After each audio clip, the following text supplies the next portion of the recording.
नमस्कार बंधुरा आमी कृष्णा और आपनारा एखन देखছেন कृष्णार रान्नाघर। आजकेर रेसिपि खुटी आलुर एक अपूर्व रेसिपि देखाबो। तो तार आगे एक जिनिस देखिए निই चलुन। আজকে এখন বাজে সকাল 10টা আর ফুলের এমন বাগান দেখলে কার না একটা ফুল নিতে ইচ্ছা করে। তো খুব বেশি না, এই দুটো তারা ফুল নিয়েছি। তো এবার আমরা ঘরে যাব। অনেকেই নিয়েছে, এখান থেকে 2-3 জন মতন নিয়েছে। তো এবার আমরা ঘরেও চলে এসেছি আর ফুলগুলোকে রেখে দিচ্ছি ফ্লাওয়ার ভাসের মধ্যে। তো দেখুন কেমন লাগছে, অবশ্যই কমেন্ট করে জানাবেন। তো আর এরকম একটা অর্কিড, জানি না এটাকে অর্কিড বলে কিনা, তবে এই ফুলগুলোকেও নিয়ে নিলাম আর এইভাবে রেখে দিলাম। তো বেশ সাজিয়ে গুছিয়ে রাখলাম। আর মহারাজ মানে ঈশান ওগুলোকে আবার টেনে টেনে নামাবে। আর বেশি দেরি না করে চলুন শুরু করা যাক আজকের রেসিপি। এই যে আলুটা দেখছেন, এই আলুটাকে আমরা বলে থাকি খুঁটি আলু। জানি না কে কী নামে এই আলুটাকে ডাকে। এই আলুটার যদি অন্য কোনো নাম থাকে অবশ্যই আমাকে কমেন্ট করে জানাবেন। আর এই আলুটা সাধারণত গ্রাম বাংলায় বাড়ির আশেপাশে প্রচুর দেখা যায়। তো আমরা যেহেতু এই আলুটাকে বাজার থেকে নিয়ে এসেছি এবং আলুটাকে খুঁটি আলু বলেই বিক্রি করছিলেন।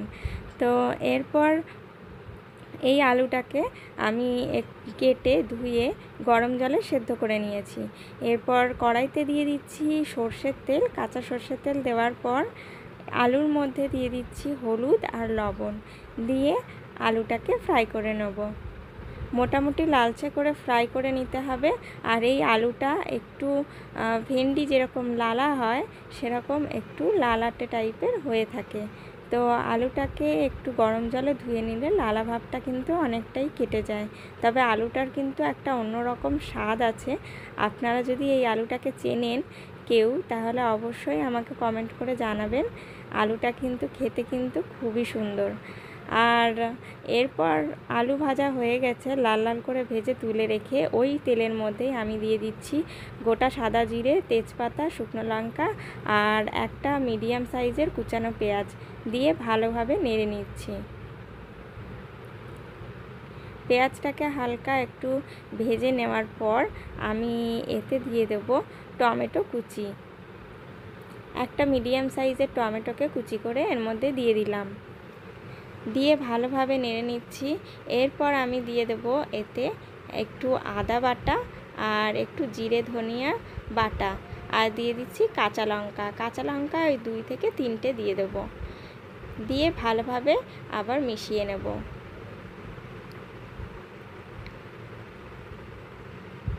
এরপর আমি মশলাটা ভালোভাবে কষাচ্ছি। আর যেহেতু টমেটো দিয়েছি তাই টমেটোটাকে ভালোভাবে যাতে সে গলে যায় তার জন্য আমি একটু লবণ দিয়ে দিচ্ছি আর একটু তার সাথে হলুদও দিয়ে দিচ্ছি। মশলাটা এইভাবে কষাতে থাকছি যাতে পুড়ে না যায়, তার জন্য একটু জল দিয়ে দিচ্ছি। অল্প তেলে আপনারা যদি রান্না করতে চান তো এইভাবে রান্না করে দেখবেন, স্বাদ কিন্তু একটুও কমবে না। তো একটু সামান্য জল দিয়ে আর একটু ভালোভাবে মশলাটাকে কষিয়ে নিচ্ছি। এতে কি হয়, মশলাটা কিন্তু কড়াইতে লেগে যায় না বা পুড়ে যায় না। এরপর মশলাটা ভালোভাবে কষে আসলে তেল ছাড়া ছাড়া ভাব যখন হয়ে আসে তখন এর মধ্যে ভেজে রাখা আলুগুলোকে দিয়ে আর একটু ভালোভাবে কষিয়ে নিচ্ছি।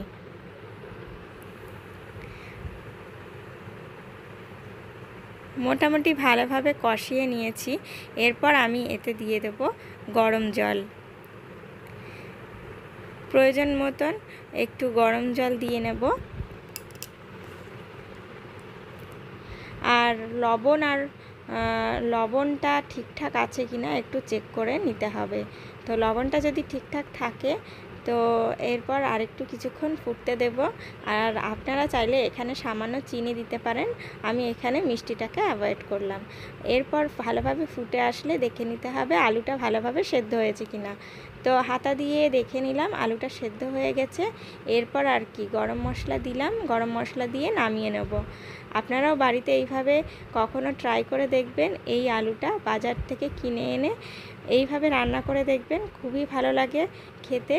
আর এটা গরম ভাতের সাথে বলুন বা রুটির সাথে খুব সুন্দর লাগে খেতে। আর এইভাবে আপনারাও বাড়িতে বানিয়ে দেখবেন। আর এরকমই নিত্য নতুন রেসিপি ভিডিও পেতে আমার চ্যানেলটিকে সাবস্ক্রাইব করে পাশে থাকা বেল আইকনটা প্রেস করে দেবেন। দেখা হবে বন্ধুরা আরেকটি নতুন রেসিপি ভিডিও নিয়ে। ততক্ষণ পর্যন্ত ভালো থাকবেন।